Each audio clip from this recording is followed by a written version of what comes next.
Pushkin.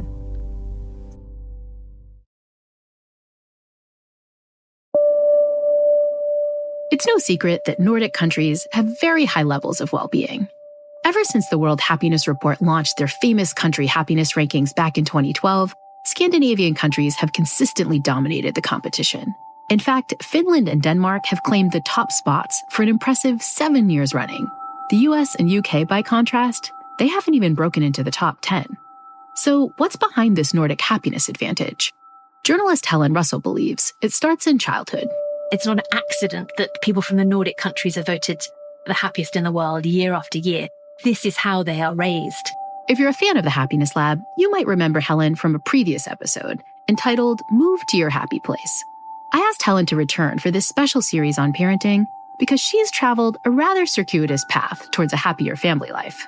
So I am London born and bred, and my husband got a job at Lego in Denmark, and we had no intention of ever leaving London, but Denmark kept being voted the happiest country in the world. And I kind of wondered, what was it all about? Could it be that beer, bacon, Danish pastries really made you that happy? So I decided I would give it a year, investigating the Danish happiness phenomenon firsthand, looking at different areas of Danish living to see if any of them made me happier. And spoiler alert, it sort of did. And I ended up staying not 1 year, but nearly 12 in the end, and parenting a very loud mini redhead and surprise twins. So life changed in ways I didn't expect at all. But I did learn that Viking children grow up happier and healthier and more independent. We bought a home, our first home together in the Danish countryside in a very Danish neighborhood. So yeah, really getting under the skin of being part of the groups and clubs and associations and sending our kids into Danish childcare, really understanding what it means to live Danishly, and then really looking throughout the other Nordic countries of the things that they do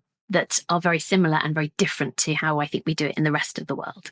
Helen's now the author of The Danish Secret to Happy Kids, how the Viking way of raising children makes them happier, healthier, and more independent. I wanted to chat with Helen about why Nordic parenting is so much less stressful than parenting in the US.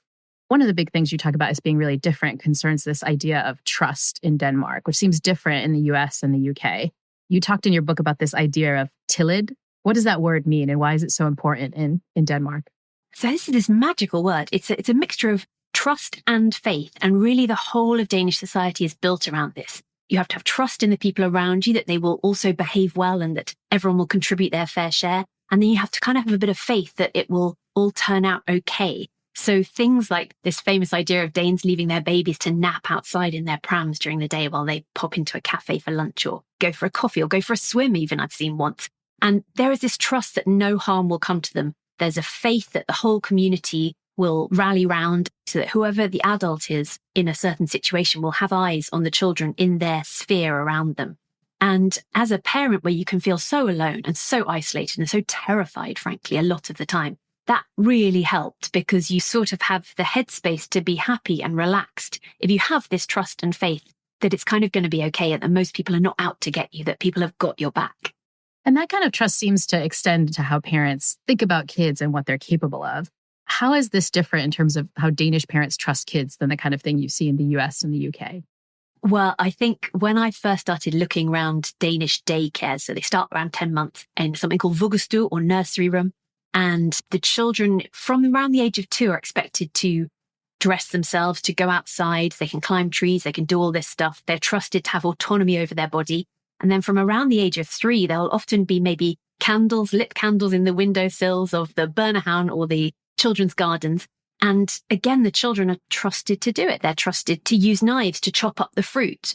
My children all attended something terrifying institution known as Family Scouts from around age 2, where they taught kids how to whittle wood. So I had 2-year-old twins either side of me, each being given a knife. It was terrifying. It feels like the Danish health and safety should jump in and make you not do this. But no, there is no Danish health and safety. Okay. It does not exist for Vikings. We have this now family catchphrase of you can have a saw once you're 4 that I had to say to my 2-year-olds because their big brother was 5, had his own saw. But there is this trust that if you let children have that freedom, and of course there's a healthcare service, so it's not like a broken arm is medical bankruptcy, but it's a sense that if they fall and they break an arm, no one wants that. But if it happens, it's not the end of the world and it's much better for them to learn. So they are given this great freedom and this great trust is placed in them to be responsible for their own bodies, to do the right thing and to learn by doing, I guess. And in Denmark, trust is sort of heralded and everyone's into it. But the idea that's poo-pooed is this concept of curling, which seems to be something that parents in the US and the UK are really into. So what's curling? Yeah, so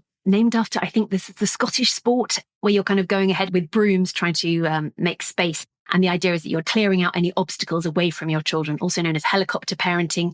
But there's not so much of it, I would say, in the Nordic countries. In Denmark, my Danish parent friends were the best teachers. They were explaining how to do things on a day-by-day basis when I am clueless. I am always the idiot in these situations. So every day was a school day. But they would explain to me things like, instead of intervening and doing things for your kid, you set it up so that they can do it for themselves. So, for example, you make sure all the hooks where their coats or their backpacks for school are all an area that they can reach them, a place where they can put them away. All of that is accessible to them.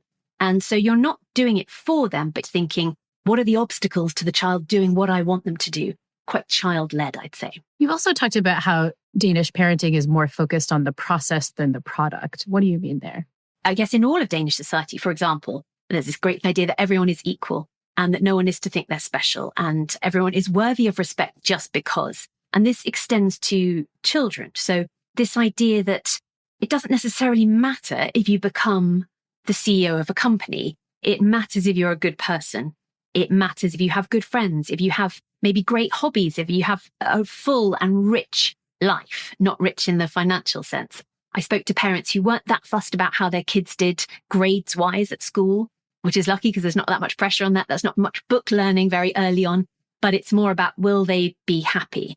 And first, as a sort of cynical Brit, I thought, well, maybe this is a massive nation of slackers. But no, you see the statistics. Denmark punches above its weight in terms of businesses, in terms of creative endeavors.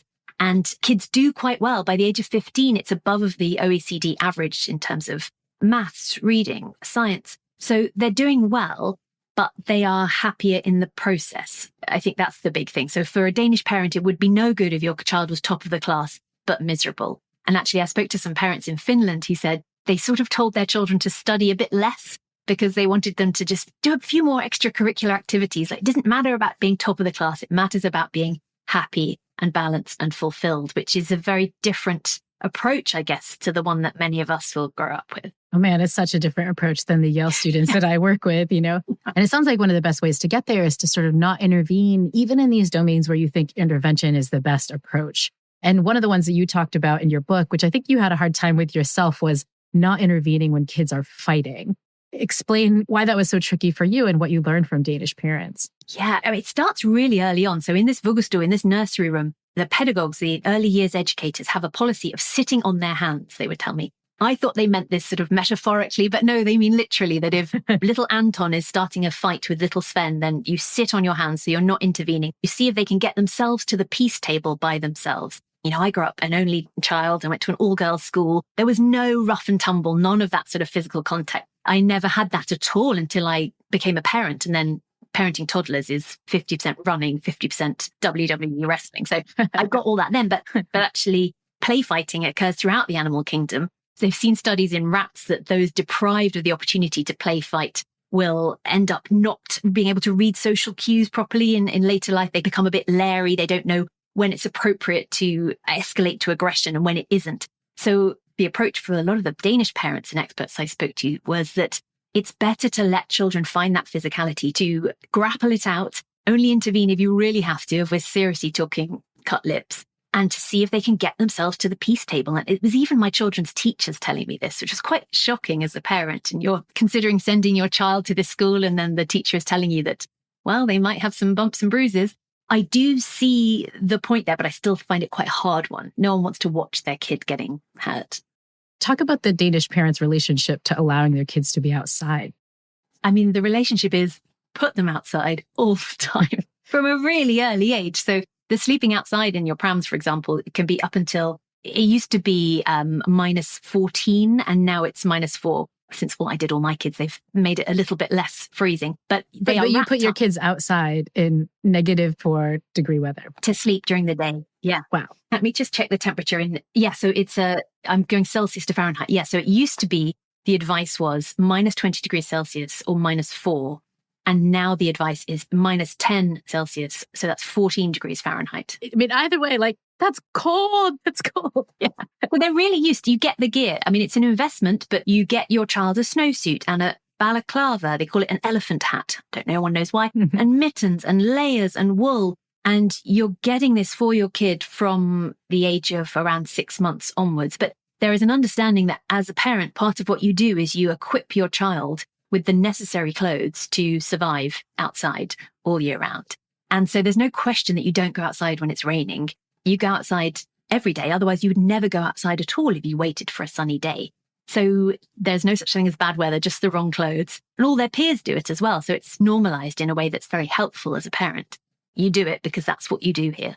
And what are some of the benefits of kind of getting outside so often, even in the yucky weather? Well, I mean, there's so many studies about how helpful it is for us psychologically, better for our mind, better for our bodies, to get outside in nature. There was an amazing study saying that the average British child spends less time outside than prisoners. And that's madness. So the idea of shoving children outside in all weathers is really good. And the Viking approach is that that's what they had to do historically to survive. And so you keep doing it. In Sweden, they even have sometimes classes about how to dig yourself out if you get into an ice hole. Toddlers in Norway will learn how to use a match and use a compass and read maps.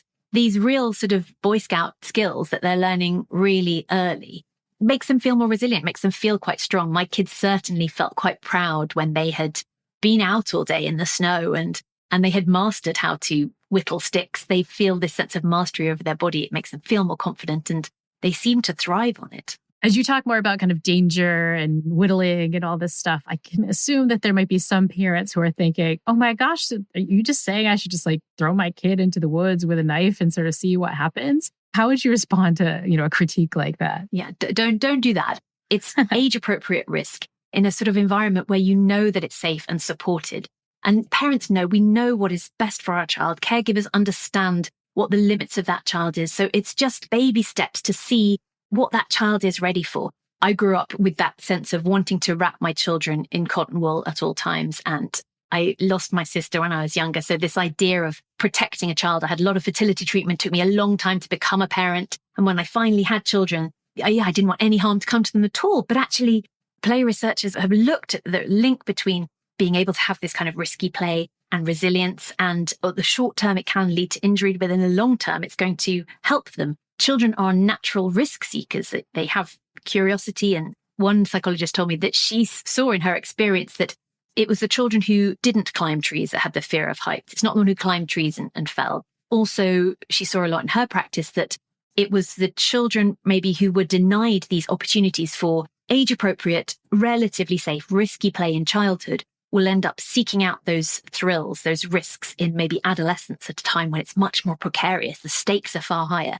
So I ended up sort of reasoning, it was hard, it took me a while, but that it was better to let my children run a bit wild and climb the trees and whittle at this age than to have them go off riding a car in an unsafe way in their teenage years, that it was better for them to get their thrills this way. But the idea is that probably those thrills and that risk-taking is also normative for teenagers too. So any advice for parents with older kids who are maybe trying to embrace this idea? In the book, you mentioned this idea of, is it bool?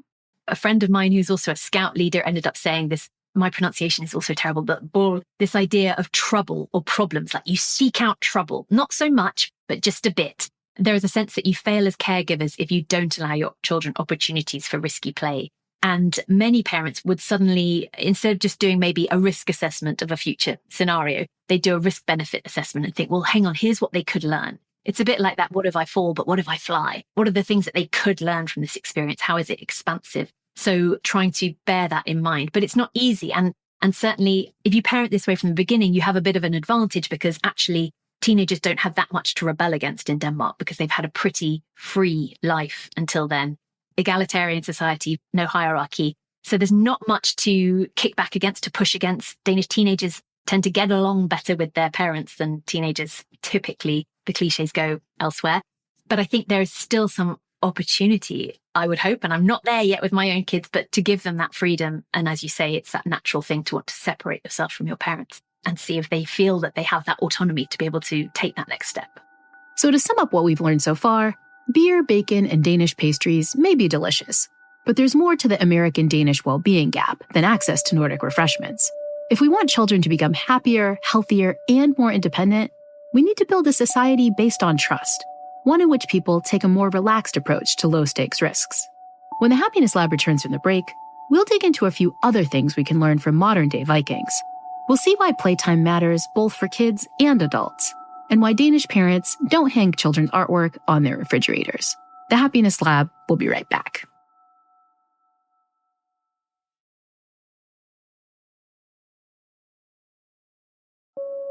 If you're a fan of the show, you know I often talk about the painful phenomenon of time famine, that sense of overwhelm we feel when our days are filled to the brim with obligations, leaving little room to relax or even breathe. But studies show that these days, it's not just adults who suffer from time famine. Our kids also have packed schedules, filled with school obligations, homework, structured activities, lessons, sports dates, and on and on. Most parents want what's best for their children, but are super packed schedules the right approach? Danish parenting expert Helen Russell thinks parents and kids might be missing out on something even more important: time for play. Play is so big in the Nordic countries that they named it twice. It's the New York of the Nordics. So there's a verb form of play, which is lege, sort of unstructured, intrinsically motivated play. And then there's also spille in Danish for when you're playing maybe sports or a board game or music. And it's really important for Danish parents to have all of these types of play covered. And there's a sense that if you're not playing, then something's wrong. And that if children aren't allowed to play, then there's almost a deficit that builds up and that they need to be able to just get out there and express themselves in that way. And they believe that it helps with collaboration and teamwork and communication. And play is kind of all Nordic children do. It's all Vikings do until they turn 6 when they start school in Denmark. They don't start till they're 7 in Finland. So it's everything. There is a sense that that's how you learn. And these are the skills that you develop first, nothing to do with book learning until much, much later. And actually, I spoke to researchers at Cambridge who were saying that children who learn via play rather than via the old school book method tend to be happier and more calm and better at collaborating too. So there's a lot of play research out there. I think as a parent, I tried to read it all, found it all quite hard going, but I kind of broke it down to these 4 approaches to play. There are things that I think about in terms of like decorating a cake. So there's the getting the decorations of the cake. So getting it out and saying, do what you like. There's sort of guided. So saying, well, can you make your cake look like an otter, whatever? Or the gamification. So who can do it the fastest? And then there's this step-by-step instruction of sitting down with them, best attempted after a really good night's sleep. But my Danish parent friends were making time to do all of these in a way that I found quite overwhelming and stressful almost as a parent, because I'm not used to that. My own experience of childhood was very much get on with the books, get on early. And this idea that we should all just be having fun and playing was quite alien. And even in the Nordic countries, parents still feel quite time stretched. 80% of mothers work, both parents tend to be working. But play is so important that people are prioritizing it. They are putting aside time and they're thinking, I'm going to be doing this playing. And yeah, all the research there is seems to say that's a really good thing, and that children playing with their parents as well as their peers is very good for bonding. So I found that quite hard, but it's something that I try to do. I think one of the things that comes up in the US and the UK is that, it's not like parents are down on play. It's just like there's this different pressure that takes precedence, which is this pressure to succeed, especially academically. What's the kind of right way to balance that if you're thinking about happiness from a Danish perspective?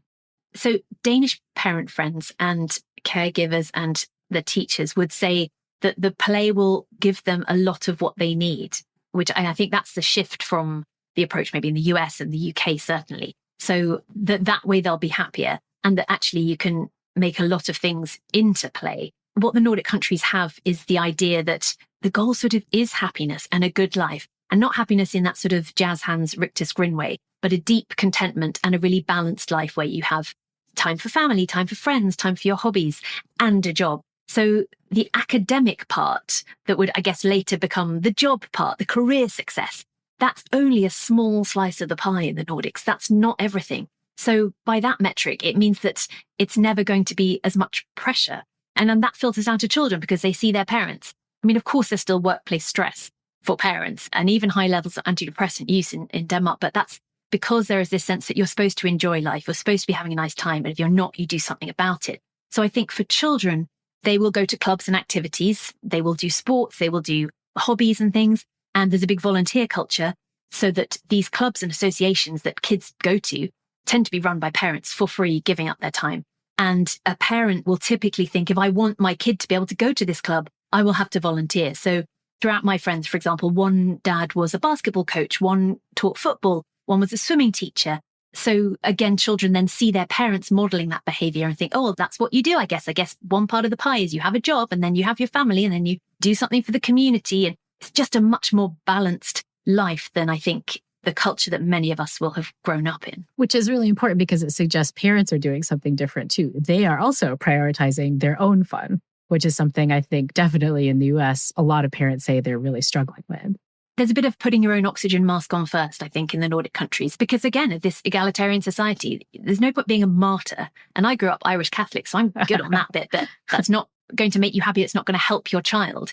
So of course, it's a luxury and a privilege to be able to have free time and to have any time outside of the work that pays the bills. But if you are fortunate enough to have that, then there's no point busting a gut. The tax situation in the Nordic countries is high. And so if you work harder to get a promotion, to get a pay rise, you're going to be ending up giving quite a lot of that away in tax anyway. So there's less of an incentive, I guess, financially to be doing that. But people are still ambitious. People still earn good money. They have nice cars. They have nice jobs. But that's not the be all and end all. You're not judged by that. So I guess children see that as well. Their goal is not to have the flashiest car. Your goal is to have spare time. That's the prize. It's time, not money. And so I think children see that as well. And it makes people more relaxed, I guess. And that relationship to time, I think, changes the way parents are spending time with kids a lot. One of the things I was surprised by in your book is all the kind of tiny moments where you and your kids weren't necessarily doing kid activities specifically, but you had the kids participating in whatever activities you were doing, kind of getting the kids to do adult things early on. What are some of the consequences of that for parent happiness? Oh, interesting. There is a sense that with a shorter working week than elsewhere, the idea of having a home-cooked family dinner, for example, is a norm in the Nordic countries. And it will be a child's job to lay the table, a child's job to light the candles for all mealtimes, even breakfast, to get that Hugo vibe. A child will help with tidying up, and then you do your clubs and activities after. So it kind of seems like kids are even more members of the team. Yeah. Some American parents complain about feeling like they're kind of like high-end concierge for their kids, where they're driving them around and making sure everything's perfect for them, even being their alarm clock in some situations. Oh, yes. It sounds like in Denmark, there's like just an expectation that kids are going to do more. And that like helps the parents not feel so overwhelmed. Yeah, I think the team point is a really good one. There's definitely a sense that we are in this family team. I mean, the whole of Danish society is about teamwork. So yeah, of course, why wouldn't your family be a team? There's not a hierarchy. A lot of my Danish friends would say, I had no clue when I was growing up that my vote on like what color we painted the kitchen was no less worthy than my parents, and just had no concept that they were lesser just because they were children. But yeah, this emphasis on autonomy again. There's a great late Danish psychologist called Jesper Juhl who wrote a very seminal parenting book. He famously said, all children from the age of around 5 should be able to wake themselves up with an alarm clock. Wait, I just want to point out that you said 5 because I have Yale students whose parents still call them and are their alarms, especially during the midterm season and so on. So 5, not 25. 5. Repeat 5. Just want to make sure. Yeah. And he even gives parents a script of what to say if they're not sure. My eldest, fiery redhead, I didn't know quite how this was going to go down. And I've got 3 children and I have a job and I'm busy. And so he said, you say to the child, listen, when you were really little, I thought it was quite cute to wake you up every day, but now I find it kind of a pain. And so this is the alarm clock. You're going to wake yourself up. It's how it is now. And I was expecting some pushback, but my son just went, I got my own alarm clock. Cool. It was done. And so all of my children have their own alarm clocks. They get themselves up. There is also a sense of, for example, if a parent needed to talk on the phone, or even if they just wanted to, again, not that martyr thing, maybe you just want to chat with your friend. You say, I can't talk right now because I'm talking to my friend, and no explanation. Again, it's the equality piece. So you don't have to be trying to raise the ego of a child. You just say it how it is. I think there's quite a reputation for straight talking, which as a people-pleasing Brit, I was not used to at all. But there is a bluntness and you say what you mean and you mean what you say, and everyone knows where they stand. And I came to really appreciate that, I think, after a while. This was the part of your book that seems so different from American parenting. We just recently had a big report by our Surgeon General at the time, Vivek, who talked about one of the main things parents are experiencing these days is guilt, just this negative emotion of not doing enough stuff. And I love your example because you're just telling your kid, look, it's just not fun for me anymore to wake you up, or I need to talk on the phone with my friend and just kind of deal with it. But it seems like Danish parents are able to do that without guilt. How does that work? Yeah, I think it's not perfect. And there will, of course, be examples of parents who do feel guilty about stuff. But I think if you take this basic idea that respect is a given, that everyone is worthy just because they exist, you don't have to prove yourself. You are enough just because you exist, which is mind-blowing for people of my generation. But I think if you're taking that as your baseline, then why should anyone feel guilty? I think this idea where you don't have to overpraise your child to try and make them feel good. What I see with parent friends from other countries is if a parent is feeling a little guilty, there will be a tendency perhaps to overcompensate. Maybe that's with gifts. Maybe that's with food. Maybe that's with saying, oh, that's the best picture I've ever seen. Well done. And the Danish way is not to do that so much. Firstly, as a Danish child, you wouldn't know if your parents thought something you'd done necessarily was good or not, but also it wouldn't matter because you would know you were loved anyway, just because. And secondly, the idea is that if a child is constantly being praised and overpraised from an external person, they will spend their whole life seeking external validation, which I think many of us will find familiar. So actually, it's much better for a child to develop their own internal idea of, I think this is good, or no, I think I can do something a bit different next time. And if they have that internal compass, that again helps with autonomy, feeling stronger, feeling more sort of in control of the world. The world is a big, scary place, but you feel more in control if you think, no, I know that's the right thing to do. And so instead of looking for external validation, they just center themselves and they get to know themselves a little bit. And yeah, it means that not every picture needs to go up on the refrigerator, and that you're not constantly telling your child that they're the best at everything, because they won't be. They're not. So to recap, if we want to raise happier kids, we might need to broaden our definition of success. We might need to take play more seriously, and we might need to relax a bit when it comes to the academic stuff. But if you're a parent, you're probably thinking, well, all that's easier said than done. So after the break, we'll dive into Helen's actionable tips for how caretakers can set the kinds of healthier boundaries that lead to a less stressful life, not just for kids, but for parents too. The Happiness Lab will be back in a moment.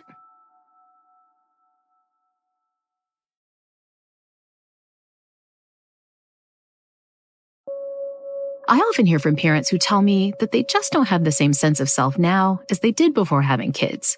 They love their children, but they worry that they've lost their own preferences and identity somewhere on the path to becoming mom or dad. Author Helen Russell says this is another spot where Nordic families seem to be navigating things a little bit better. Danish parents don't have as much trouble expressing their preferences as US parents do. For instance, take bedtime. So this is another really good example in that parenting books I'd read from the UK and the US all said things that were basically along the lines of a little bit kind of tricking your kid into going to bed, or just going, oh, look at the time now, you're going to be tired tomorrow, and sort of telling your child how they feel, which isn't the Nordic approach. Instead, the culture there is much more saying, do you know what, I, as the parent, I'm kind of tired now, I'm kind of done. So if you could go to bed, that would be great, because I'm not doing any more parenting now. So good night, I love you, I'll see you in the morning with your alarm. And that's it. But again, it's that trusting that the child will get to know themselves. So the idea is that a child should be able to have autonomy over when they are tired. So you're not telling a child that they're sleepy. They may not be sleepy. They can sit in bed if they like. There's nothing exciting in there. They can read a book if they really want to, but they are just in bed now because it's parent time. And again, around food, it's more that a child should be able to tell if they are hungry or not. So you don't say to a child, you have to finish your plate or no pudding. Instead, you trust that a child may have an idiosyncratic biological clock. They may not be hungry when we are, and that they should be in control of things like whether they're tired or hungry, or whether they're too warm or too cold. You trust that the child will know that, which I found, again, quite challenging as an outsider, because I grew up with the generation that you finish your plate. And then lots of my peers had eating disorders in their teens and 20s, and just not trusting our own appetites for anything, I do feel is quite problematic. And so I found it very difficult, but it was something I knew I definitely wanted to try to put in place for my children, so that they again got this sense of themselves that wasn't from external voices. It strikes me that this in some ways is easier for parents. Obviously, it's harder because you want to help your kids and make sure they're, eating right and going to sleep on time and so on. But if you give your kids that responsibility, it must be that parents wind up feeling less overwhelmed because there's kind of less stuff that you have to do if you're worrying about their senses and their feelings and their needs all the time. Like if you offload that so that they do it themselves, not only do they learn how to do it, but it's kind of less overwhelm and less work for you as a parent too. I think so. And some people have kids who are just great sleepers or great eaters, and that's brilliant for them. I have 3 very different children. I have experienced many different approaches, but actually the only thing I have control over is myself. So if I say, I'm tired, and that's true, I am exhausted by about 10 p.m. So if I say, I'm tired now, so I need you to go to bed, I'll see you in the morning and I love you, then again, that feels like I'm modeling because I'm saying, well, I have needs. These are my needs that I need to be done with parenting now for the day, to be fresh, to be ready for the next day. And gives a bit of a life back to parents, which I think so many parenting manuals or advice columns or gurus out there, as you say, there's a lot of pressure and you can feel very guilty and you can feel like you're not doing the right thing and it's never enough. And this Nordic approach just seemed kind of easy. You can kind of let your shoulders drop and you can exhale finally and you get a bit of your life back. And if the studies are to be believed, your children are happier, healthier and more resilient. And I certainly see with my own children, the children of my friends and throughout the Nordic countries, all of the young people I spoke to, that there is something in it. It makes sense that they have this autonomy, this sense of self-worth. It also seems like Danish parents are just kind of chiller generally. Like they just kind of don't get as upset about their kids' resistant behavior and so on. Was that something you observed? And was that something you were able to model yourself? Yes. We all have this idea, well, I certainly did, of Vikings, of these, big, strong, marauding group of people. But actually, modern day Vikings, it turns out, barely raise their voices at all. I was really surprised. And coming from a different parenting culture, I am used to perhaps hearing in supermarkets, a parent telling their child off. I rarely hear parents raise their voices in the Nordic countries. In Sweden, especially, there's this very soft, sort of soothing voice. And one of the parents I spoke to there said, yeah, I couldn't believe it. She's British and she lives in Sweden. And she was saying, my neighbour's kid locked themselves in the shed and said she wasn't going to school. And I said, did you lose your mind? She said, no. I said, well, we'll try again tomorrow. Goodness me. I'm not sure I would have that patience, but there seem to be reserves of patience. And I'm thinking it's something to do with being raised that way themselves, that they know what works. As you say, it's kind of giving more time and headspace back to the parents. So they just are a little calmer. They're a bit better able to cope with the challenges that parenting can throw at any of us. So yes, it is very calm. There is a sense that if you raise your voice, you've lost it. You've lost that battle. And again, you're modeling to your child. And brain scans show that if you raise your voice at a child, if you're shouting at a child, they can go into that defensive mode where they're not actually hearing what you say or taking it in anyway, which I thought sounded very convenient when I first heard it. But, I've seen the brain scans, I've seen the science, and now I'm thinking, oh, yes, okay, that's true. And I'm still not immune to doing that. But I know that I've lost when that happens. And I know that if I really want to get through, I have to channel my inner Nordic parent and try and remain calm. I think another thing that's different from American, maybe UK parents, is that even in that shed situation you talked about, like if you don't get the kid to school, in some sense, it's like, oh my gosh, the kid's not going to go to school and they won't get the right grades and they'll never get into college. There's this real fear of failure, I think, in US parenting. But in the Danish parenting system, it seems like failure is kind of okay. It's sort of just like this, oh, well. There's even a word for it, too, that I think you really embraced, right? I think it's actually behind you right now. The PIT, the PYT. Oh, yeah. Do you know what it's here? Yeah. This is this idea where it means sort of like, it doesn't matter. It's fine. So yeah, along with the trouble and the tillid, this is the great word. So you just think, oh, just let it go. It's fine. And as a naturally repressed British woman, I have to just remind myself of this at all times. But yeah, I think that feeds into the parenting, as you say, is this idea of it's not the end of the world. And we know enough from studies now to know that failure is important for growth and that it happens. You can't avoid it. So why not just let it happen when it happens and hope that it happens in fairly low stakes ways so that it doesn't happen in the big stakes way later on. And I think, again, it's this idea where we're all worthy just because. And there's an emotional safety net at all times so that if something goes wrong, you are still loved and held and you will be helped back up to hopefully learn from it next time. So one of the reasons I was especially excited to talk to you now is that I know you've recently left the Viking world and moved back to the UK. So having kind of been a Danish parent for a decade now, you're back to being the UK parent. And so I'm curious how you keep these Danish norms in a situation where many parents aren't following them. How do you follow the Danish ways, even if you're maybe not living in Denmark at the time? Yeah, it's been really interesting. And it has sort of put it to test because when I wrote the book, I didn't know that I'd be moving back. And as you say, it's much easier to put all these things into practice when you're in the Nordic countries. And when you're out of them, that's when they're really put to the test. But I've been going back to it, following my own advice or following the advice of these Nordic parenting experts and parent friends. And of course, it's a different school system. They've never done exams before. They've never done homework before. But hoping that they understand that, of course, I want you to learn and I want you to try your best, but it's not the end of the world. They still have their alarm clocks. I still tell them when I'm done for the day, you need to be in your rooms now. And I try and make sure with all of the activities and the busyness and the schedules that we all have these days, that there is time for them to just be and be really bored. Boredom's the best thing. I wouldn't have been a writer if I hadn't had the opportunity to be bored as a child. And I think that's something we often lose a lot in modern lives. Also, I have one daughter. It was really important to me that she was allowed to still do all of the kind of marauding Viking stuff. So I want all of my children to still be able to take risks and to be active and to be outdoors. It was really important to me that nobody ever told my daughter that she can't climb a tree. And I'm very happy to say that a month and a half in, she is higher up the trees than she's ever been. I do get some strange looks from other parents. Someone asked me the other day, my kids were all outside, and she said, "You do know it's raining, right?" I'm like, "Yeah, I know. Yeah, that's fine." So just trying to, I guess, give them that autonomy. So I have given them all jobs and they have things that they have to do with the running of the household. I've got my hammer out. I've put up a lot of shelves at kid height so they can reach everything. They can do everything. There's a cupboard where there are anytime snacks that they're allowed anytime. So I don't have to be the one providing snacks for them or their friends.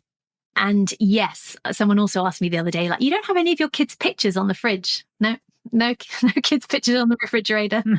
So, yeah, I'm trying to put it into practice in the non-Nordic world now. And as you get pushback from other parents, because this is something a lot of American parents report feeling the most guilty about, is when they get the kind of side eye from another mom being like, "Oh, you're doing that."